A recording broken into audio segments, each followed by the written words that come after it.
What's up, everyone? This is Ferdbird the Nerd with another comic book market report for August 12th. That's Monday, 2024. Looking at just some random comic books here, some books that I keep my eye on every single once in a while. Some new books and some books that may have tailored off, and one from 2024 that has kind of stayed its course. I don't know how much longer it's going to stay the course there. I think what affects this particular book is later printings, but supposedly this cover is the one to get if you're getting this particular book, which I'll talk about in the segment. About 40 seconds into this video, I want to say again, thanks to all 707 subscribers that come through the channel, whether you're looking at comic books, whether you're looking at video games, One Piece collectibles, cards, all that good stuff. I'll keep doing these videos until people stop watching us. But if you could do me a favor, hit that like button, subscribe, tell all your friends about the show, about the channel, about the network. We're trying to do as much as we can to get the community involved and try and again, thanks for your support, and I'll get into it. So I have about, I want to say, 12 comic books this week. I wanted to really dive into some books that I've kind of been on the hunt for. I think with a lot of people, just with the economy and just with collecting in general, and maybe fatigue, perhaps. I've kind of toned down my comic book collecting, perhaps, and kind of segmented more of like actually reading more off skew titles. I've been downloading digital comics, like just with the room and just trying to do this remodel of my house and renovation. It's, I got to make room for some stuff, some furniture, and getting rid of my collection or stuff that I just don't read anymore. It's been kind of a nice little exercise for me. But I still am in the hunt for comic books. I'm still looking at the market, for everyone else. And yeah, let's get into it. So, like I said, I have about 12 books here to talk about, and some older books too, as well, just for fun. First off, Moon Girl Devil Dinosaur #1. We talked about this book on the live show for the final issues yesterday, and I just kind of wanted to take a look at to see how much the actual first issue has dropped, and it's dropped pretty significantly. This book came out pre-pandemic, and there was a show that came out that we talked about yesterday. I don't know if it did very well. I didn't really hear about it too much, but maybe just obviously, like, I'm not going to be watching Moon Girl Devil Dinosaur personally, and I still think there's it may take like 15 to 20 years for these books to pick back up, but I think it's good that they're starting out with a cartoon versus a live action show. Obviously, live action, you got to put a little money in there, but if the show doesn't do that great the first season, I think there is potential to like bring it back, or just kind of put little tidbits of Moon Girl Devil Dinosaur. Regardless of that, $14 for a raw copy. This is really tough to get high grade.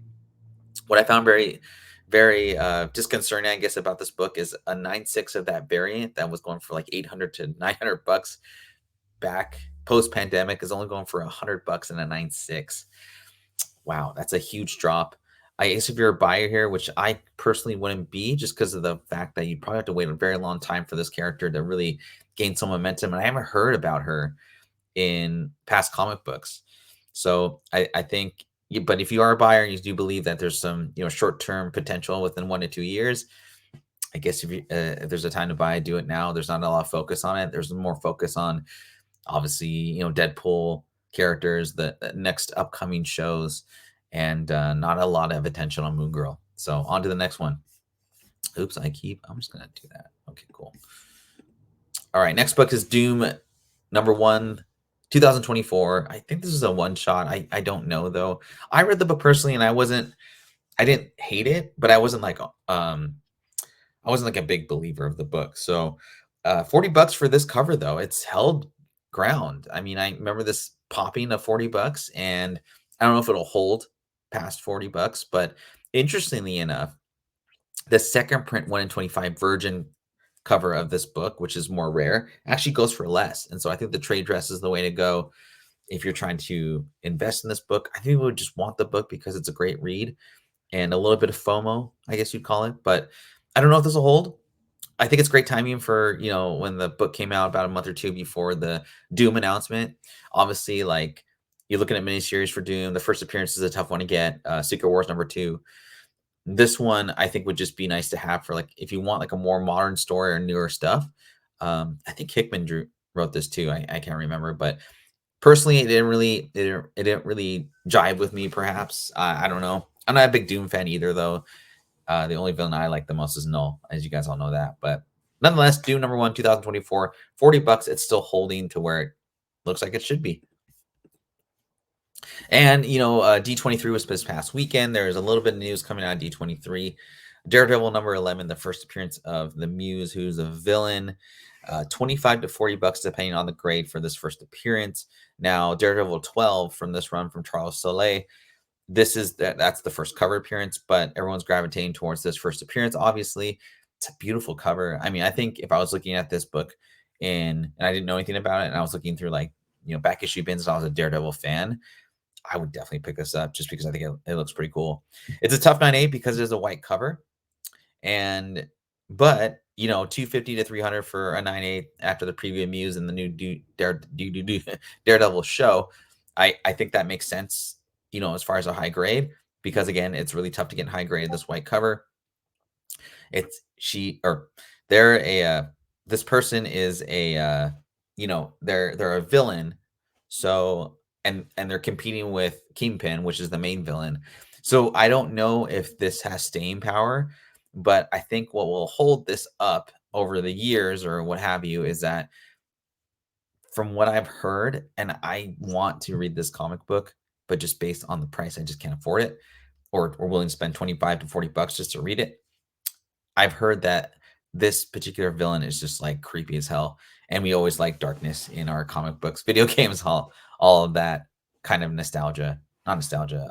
medium. So anyway, Daredevil 11 from Charles Soule, run 25 to $40 depending on grade, 250 to 309.8. Good luck for you hunters out there.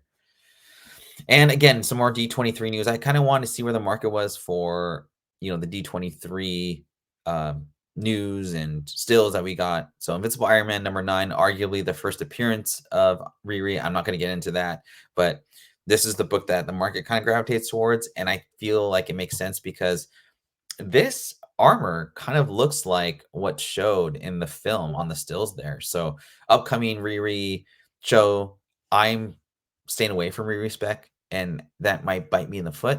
I just don't have a lot of, I don't know. The shows haven't done very well in regards to my speculation prowess. $49.99 for a raw, but I guess if I was specking $100 for a 9.8, you're probably going to break even. I feel like that's the bottom of the bear market. I can't see this going under $100 in a 9.8, even though there's probably a ton of them out there. I didn't look up the Apocalypse variant, but that's also the one to get, I guess. I wouldn't be mad if someone was paying like $250 for a 9.8, but that's super conservative. I can't see seller, unless they're doing like a 7-day auction, selling that book for 300 and 9.8 when they probably paid like $6,000 for it. So I don't know if that's healthy, but if you're going to put $100 in there, I'd rather get this book in a 9.8, hold on to it, just roll the dice and see if you can double it, or maybe they can make $1.25. I don't know. But me personally, I'm not doing it. I don't really try to suggest books to get into unless I'm actually going to buy it. So, with all kind of due respect to Riri, I think she's a great actress and all that, but I just don't have a lot of spec prowess with Iron Man. But if I was a reader, dude, this whole series and the Ironheart miniseries is awesome. You guys should pick it up. It's a great read. Ben just does a really good job.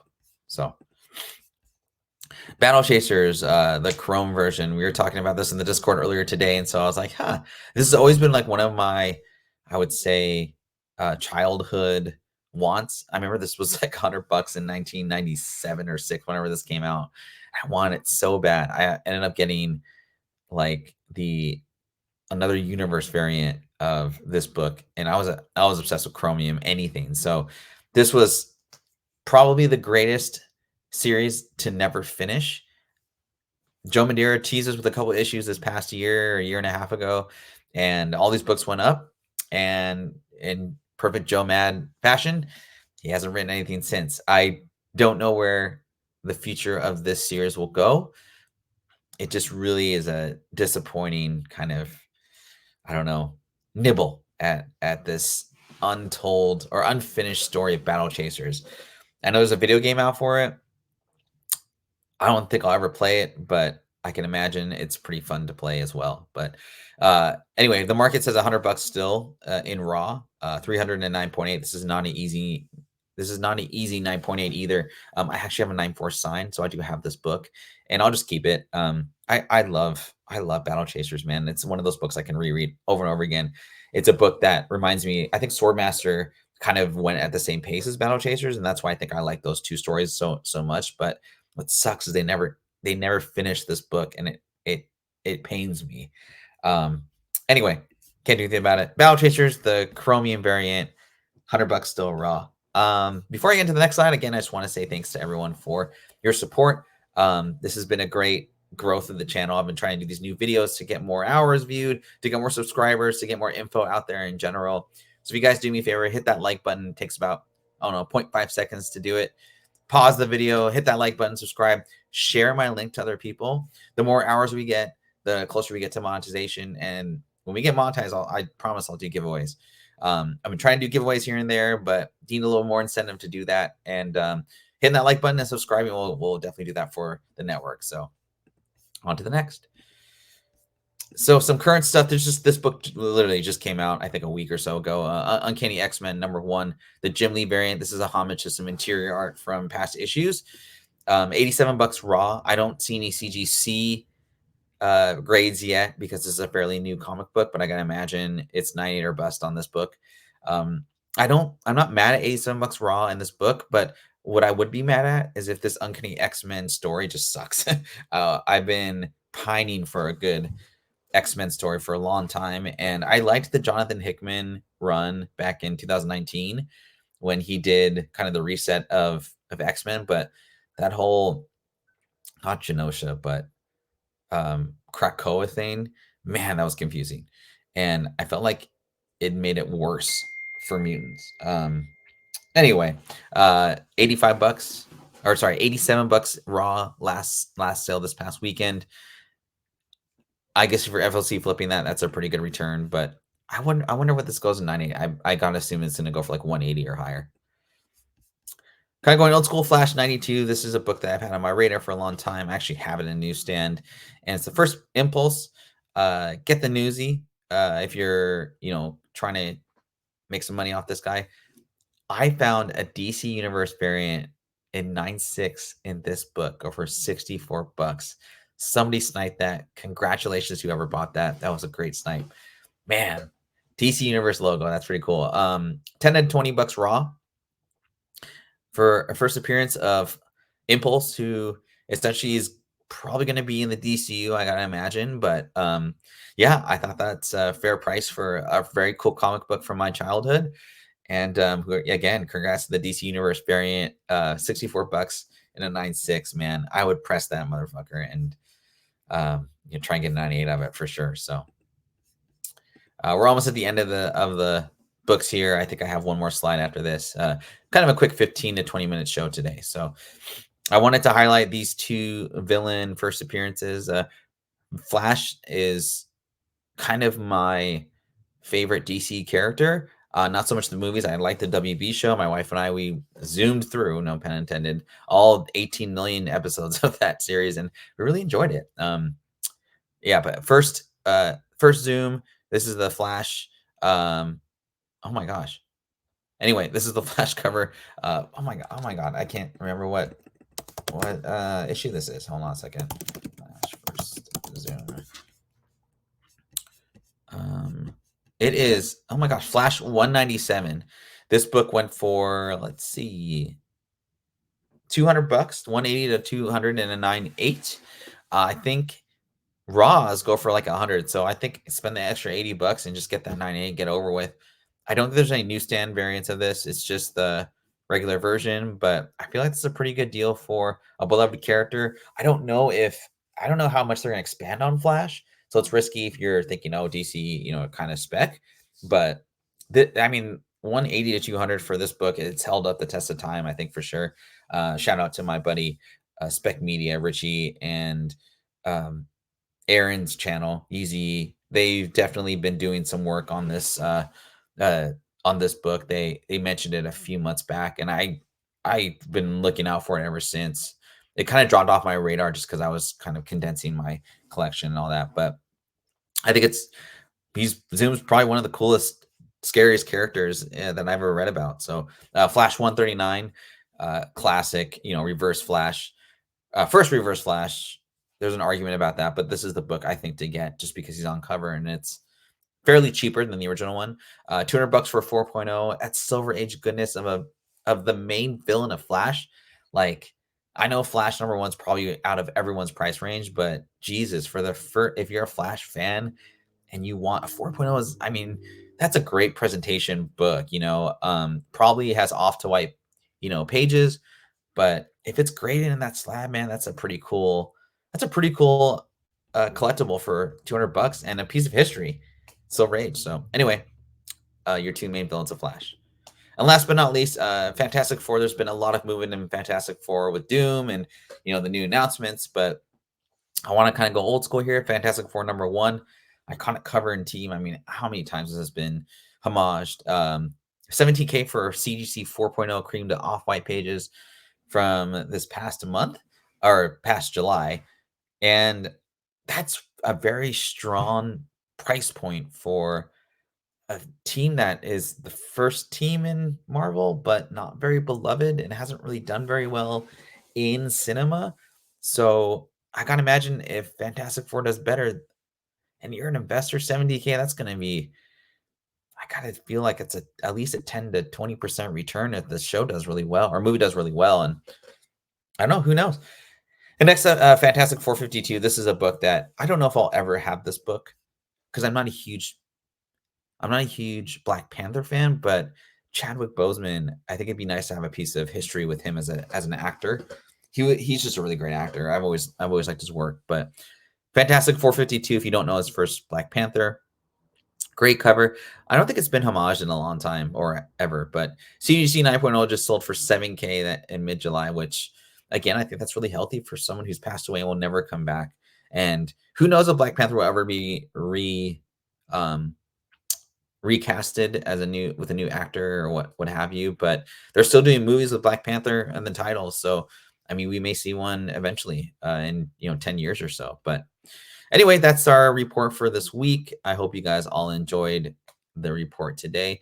Again, if you guys can hit that like button, subscribe, tell all your friends, I really appreciate it. And we'll do a video game market report tomorrow, followed by my One Piece video on Wednesday.